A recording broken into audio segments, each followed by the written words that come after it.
အုံနို့လဲရမယ်အုံဒီအဖက်လေးတွေကိုလည်းပြန်သုံးလို့ရစီမယ်အုံဒီချစ်ဆက်အားလုံးပဲမင်္ဂလာပါဗျ Bridge the Gap ပေါင်းရ channel မှာကြိုဆိုလိုက်ပါတယ်ဒီနေ့မှာတော့တနိုင်တစ်ပိုင်းလုပ်ငန်းသမားတွေနဲ့အိမ်သုံးဖို့အတွက်ပြည်တွင်းမှာအလွယ်တကူရှာဝယ်ရလွယ်ကူတဲ့အုံဒီချစ်ဆက်အကြောင်းလေးပြပြပေးသွားမှာပဲဖြစ်ပါတယ်ဒီအုံဒီချစ်ဆက်လေးတွေကအသုံးပြုရလွယ်ကူရိုးရှင်းတဲ့အပြင်အချိန်တိုအတွင်းမှာ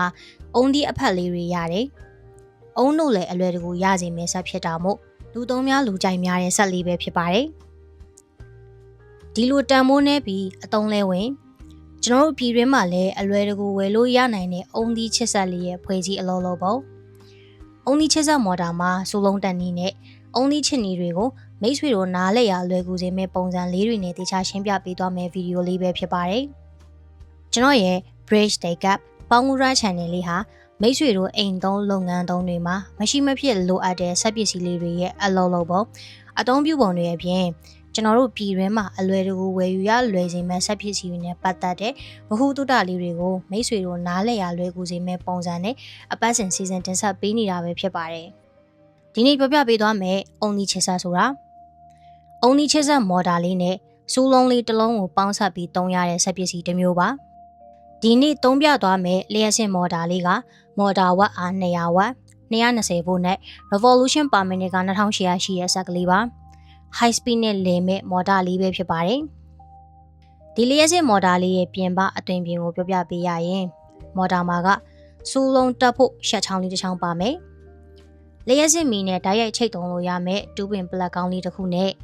မော်တာကိုအဖွင့်အပိတ်လုပ်ပေးမယ်ခလုတ်လေးတစ်ခုပါဝင်ပါမယ်ဗျမော်တာအောက်ခွာမှာကမော်တာကိုအထိုင်ငင်အောင်နှက်ဆွဲထားနိုင်ဖို့နက်ပေါက်လေး၄ပေါက်ပါဝင်ပါမယ်ဒီမော်တာမှာတက်သုံးမဲ့စူးလုံးလေးကဥတီယာတစ်ဖက်ပဲရှိပြီးခြုံထက်တဲ့အသွားလေးတွေအများကြီးပါတဲ့အုံဒီချစ်ဆက်စူးလုံးလေးပဲဖြစ်ပါတယ်ဒီစူးလုံးလေးကိုမော်တာမှာတက်ဆင်ပုံလေးပြောပြပေးသွားပါမယ်ဒီစူးလုံးလေးကမော်တာရဲ့ရှက်မှာစွတ်အလကီလေးတစ်ချောင်းနဲ့ဒီနက်ကလေးကိုအရစ်ကျက်အောင်ကျက်ပေးလိုက်ရုံပါပဲနက်အရစ်ကိုတေချာလေးကျက်ပေးဖို့လိုအပ်ပါတယ်နက်အရစ်ကိုတေချာမတက်မိရင် high speed နဲ့လေတဲ့မော်တာအားနဲ့စူးလုံးကလွင့်ထွက်လာပြီးပတ်ဝန်းကျင်ကိုအန္တရာယ်ဖြစ်စေနိုင်တာမို့လို့ပါစူးလုံးတက်ပြီးရနဲ့မော်တာအဖွင့်ပိတ်ခလုတ်ကိုဖွင့်လိုက်ရုံပါပဲ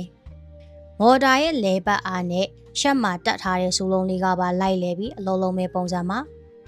ဒီလိုလေနေတဲ့စူးလုံးလေးထိတ်မှာချမ်းထားတဲ့အုံဒီလေးတွေကိုအလိုက်တင်လေးလိုက်ချစ်ရုံပါပဲဗျဒါဆိုရင်လျှက်စစ်အုံဒီချစ်ဆက်လေးကိုတုံးပြီးအုံဒီချစ်ပြပေးသွားပါမယ်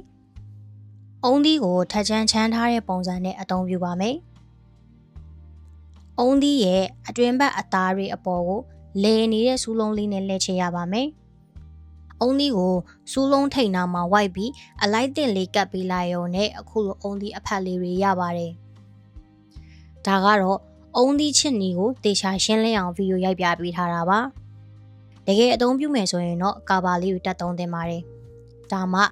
အားနဲ့လွင့်ထွက်လာမယ့်အုံဒီဖက်လေးတွေကအလေးလွင့်မရှိသလောက်နေပါသွားစေဖို့ပဲဖြစ်ပါတယ်ထွက်လာတဲ့အုံဒီဖက်လေးတွေကဒီလိုမှုန့်ညံ့နေပြီးအုံတို့အရည်တွေပြည့်နေတဲ့အနေအထားလေးဖြစ်ပါတယ်ဒီအုံဒီအဖက်လေးတွေကိုစစ်ပြီးညှစ်ချလိုက်ရုံနဲ့အုံတို့ရတဲ့ပုံစံမျိုးဖြစ်ပါတယ်ဗျ